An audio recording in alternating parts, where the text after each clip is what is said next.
অব্যাহত খরার ফলে এবার লিচুর উৎপাদন নিয়ে শঙ্কা দেখা দিয়েছে দিনাজপুরে। বৃষ্টির অভাবে গাছ থেকে ঝরে পড়েছে লিচু। সেচ দিয়েও কাজ না হওয়ায় লিচুর বাগান মালিকরা পড়েছেন বিপাকে। চাষিদের নানা পরামর্শ দিয়ে সহায়তা দিচ্ছে কৃষি বিভাগ। সুবল রায়ের প্রতিবেদন, জানাচ্ছেন আফরিন পপি। দিনাজপুরে ছোট বড় মিলিয়ে ৩,১২৮টির বেশি লিচু বাগানে ৩,৩৫,০০০ গাছ রয়েছে।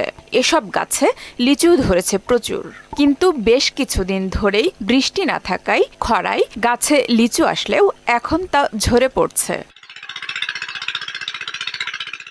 গাছ থেকে লিচু ঝরে পড়ায় দিনরাত বাগানে সেচ দিচ্ছেন লিচু চাষিরা, কিন্তু তাতেও কাজ না হওয়ায় লিচুর উৎপাদন ব্যাহত হওয়ার আশঙ্কা বাগান মালিকদের। প্রচন্ড রোদ, লিচুগুলা জ্বলে যাচ্ছে, এই জন্য আমরা পানি দিচ্ছি, সেচ দেওয়ার ব্যবস্থা করতেছি হালকা পাতলা। এখন যদি এর ভিতরে আরো 2-3 দিন এরকম তাপমাত্রা হয় তাহলে লিচু আর থাকবে না। তাপমাত্রা যদি না কমে, লিচু তো আবহাওয়া ভিত্তিক একটা রোগ, এই পচিয়াটা যদি না থামে লিচু টেকানো সম্ভব নয়। লিচু ঝরে পড়া রোধে বাগানে সেচ দেওয়ার পাশাপাশি গাছে পানি স্প্রে করার পরামর্শ দেওয়া হচ্ছে বলে জানান এ কর্মকর্তা। বিগত সময়ের মতো এবারও দেখেছি যে বাগানীরা ব্যাপকভাবে লিচু বাগান পরিচর্যা করছেন।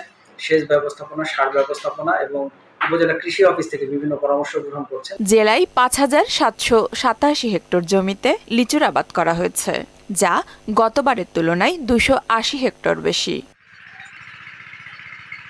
আফরিন পপি, মোহনা সংবাদ।